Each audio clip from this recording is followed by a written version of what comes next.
Be Wealthy and Smart, episode 1226.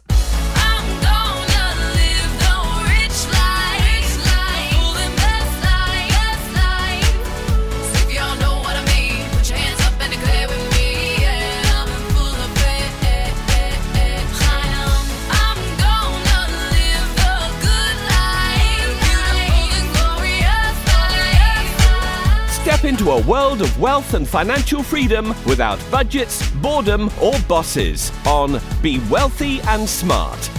And now, here's your host, Linda P. Jones. Welcome to Be Wealthy and Smart. I'm Linda P. Jones, America's Wealth Mentor, empowering women and men worldwide to financial freedom.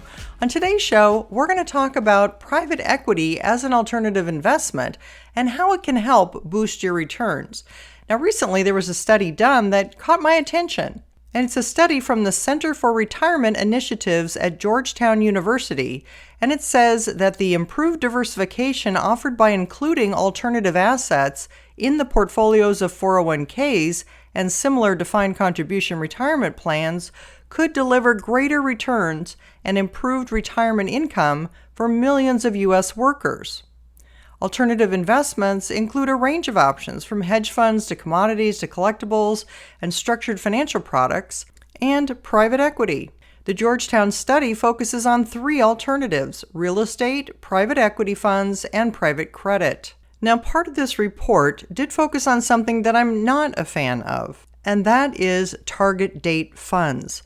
Target date funds typically are funds that are already arranged for you in what percentage of stocks and bonds you're going to have in your portfolio. They typically have high fees, a greater percentage of bonds than you typically need to have, and a lower percentage of stocks or equities that would provide higher growth for you and do better over the long term to provide more retirement money in your account. So I'm not a fan of target date funds. I think you're just fine allocating your own percentage of equities and bonds without having it automatically done for you and them charging you high fees for doing so.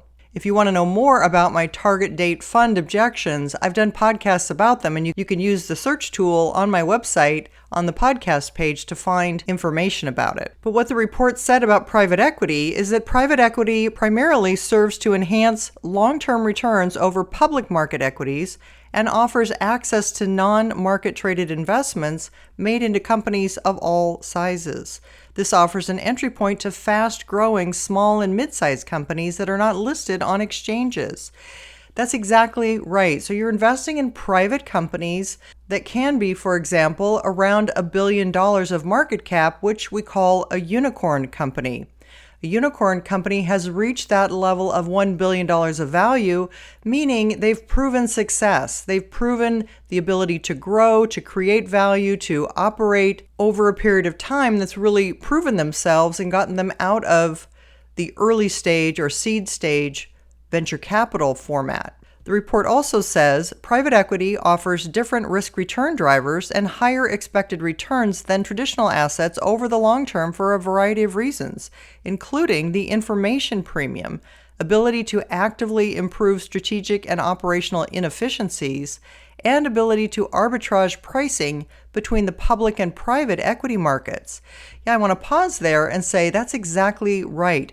When a company is privately owned, they tend to be valued lower than when they're a publicly owned company. And that's why you typically see when a company has an IPO or an initial public offering on a public market and goes from being a private company to a public company, there's typically a premium, or many companies sell for more after being on the public market than they did as a private company. For companies such as Coinbase, for example, they were 10 times more valuable as a public company at their initial public offering than they were as a private company. The article goes on to say fewer and fewer companies are choosing to go public to retain more return among their investors, which is facilitated by the increasing availability of private capital to support growth.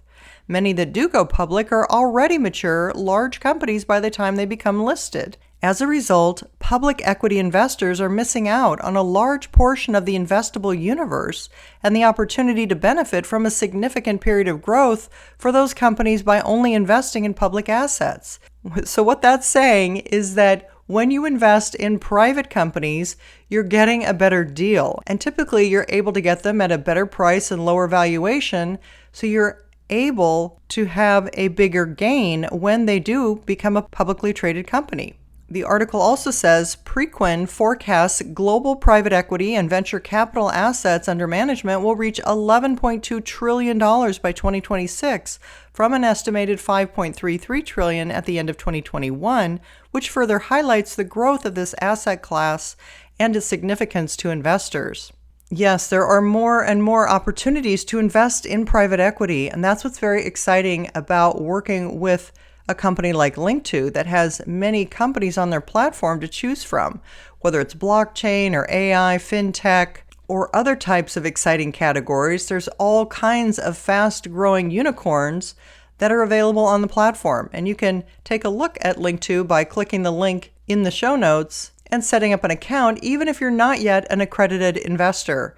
If you are an accredited investor and have $1 million of assets outside of your primary residence, or income of $200,000 for the last 2 years, or joint income of $300,000 for the last 2 years, or you hold a registered securities license, you're an accredited investor and you can invest funds into private equity at Link2, often with a minimum initial investment of only $5,000. The article also says private equity primarily serves to enhance long-term returns over public market equities and offers access to non-market traded investments made into companies of all sizes. I think private equity is providing incredible opportunities for long-term returns because, again, you're getting a better deal than you can get in public market equities. You're buying earlier, almost as if you're a venture capitalist yourself, and then able to participate when a company goes public in a potentially greater valuation. Now, there's no guarantee that it will go public. Some companies are acquired and those acquisitions are made by other companies, and so they don't go public and have an IPO if they're acquired. But other companies have an IPO and are able to, in many cases, establish a higher valuation. Can't guarantee it, but it can definitely happen. And when you're talking about asset classes like artificial intelligence, it's very exciting to be able to invest in companies that are younger and at only a $1 billion valuation because they may have potential to become very large companies and you're getting in early. So take a look at the link that I have and check out what's on the Link2 platform. I think you're going to be very, very pleased with what you see. And when you sign up for a Link2 account and you are an accredited investor, you get a $250 credit toward an investment on the Link2 platform. Just another opportunity for increasing gains in your IRA or in a taxable account, either way. But looking at some of the undervalued assets available today, I think they're one of the best investment opportunities around. That's all for today. Until next time, live the good life and be wealthy and smart. Thank you for listening to Be Wealthy and Smart with Linda P. Jones. Share the wealth and tell your family and friends about the show. Check out our website, blog, and social media for more riches at www.bewealthyandsmart.com.